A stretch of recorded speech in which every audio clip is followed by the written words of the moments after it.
आप हमारे यहाँ की फ़िल्में देख लीजिए, मूवी देख लीजिए, या जो ड्रामा, नाटक इस तरह की चीज़ें आती हैं, या इवन नॉवेल्स वगैरह पढ़िए।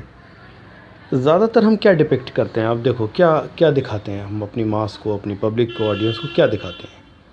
हम दिखाते हैं या तो मन, विचारों और भावनाओं में उलझा हुआ इंसान, उलझे हुए इंसानों की कहानी, किसी ने किसी से प्यार किया, प्यार में दीवानगी हुई, पैशनेट हुआ, मिला नहीं मिला, शराब पीने लगा, बदला लेने लगा, वेट करने लगा, तन्हाई में मरने लगा, गुमनामी के अंधेरों में चला गया। अगर मान लो एक लव स्टोरी हम दिखा रहे हैं, या अगर कोई लव स्टोरी के साथ साथ, क्योंकि most of our movies are based on love story, triangles and romantic affairs और इस तरह की चीज़ों पर होती हैं। बाकी अगर और भी इश्यूज़ आप अगर ले लें, चाहे वो सोशल हैं, जो भी हैं, उसमें भी कहीं ना कहीं मन की कहानियों में उलझे हुए इंसान ही दिखाए जाते हैं।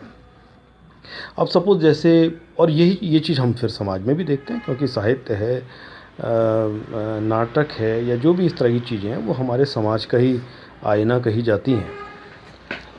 आपसे एक बात, जैसे मैं कहना चाहूँ, मुझे किसी से प्यार हुआ, तो मैं इस बात को शायद ऐसे कहूँगा कि मुझे तुझसे इश्क है, विद कंप्लीट अवेयरनेस।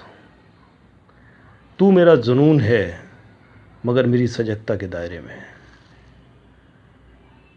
तू मेरा ख़याल, मेरी उम्मीद, मेरी ज़िंदगी, मेरी जान, मेरी सांस है, मगर सांसों की पूरी सजगता और प्राणायाम के डायमेंशन में।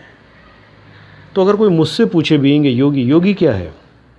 योगी वो सब करता है जो आप करते हो, लेकिन जब योगी इश्क करेगा तो इसका इश्क पागलपन का नहीं होगा, उसका इश्क दीवाना तो होगा, मगर कृष्ण की तरह वो मुरली तो बजाएगा, मगर वो जो मुरली बजाएगा उसका संगीत सजगता के दायरे में थिरकेगा। तो अगर मेरी बात समझ में आ रही हो आपको, तो मैं यही कहना चाहता हूँ कि मुझे तुझसे इश्क है, मगर पूरी सजगता के साथ। मैं तुझे जी रहा हूँ, तू मेरी इंटेंसिटी है, तू मेरा दर्द भी हो सकती है कहीं थोड़ा सा, मगर उस दर्द के साथ साथ उसकी सहनशीलता, या मैं उसको कैसे जीऊँ, इसका साइंस और इसका विज्ञान भी मेरे पास है।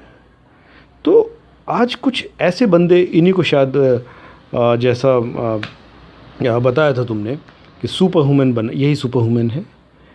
एक ह्यूमन क्या कर रहा है, एक मानव क्या कर रहा है, एक आम आदमी क्या कर रहा है?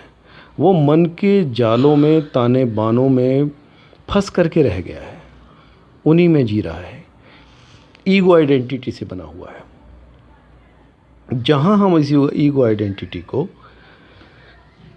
इस मन की भावनाओं को, इनकी इच्छाओं को अगर एक योगिक पर्सपेक्टिव से, परसेप्शन से देखने लगें, मेरा ख़्याल से वही इंसान सुपर ह्यूमन बनने की यात्रा पर निकल पड़ा। और ये यात्रा जितनी, ये प्रैक्टिस, ये क्रिया, ये जिसे हम शौक़ कहते हैं कि भाई हमें इस चीज़ का शौक़ है, वो शौक़ ना बन कर के एक बेहद सधी हुई साधना का रूप ले लेगा।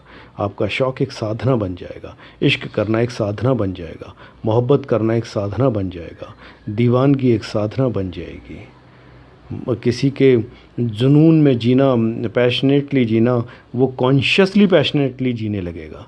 ज़रा इन चीज़ों पर ध्यान दें। इस तरह की चीज़ें हैं जो हमें ऊपर की ओर उठाती हैं, और इस पर भी अब ध्यान दिया जाना चाहिए।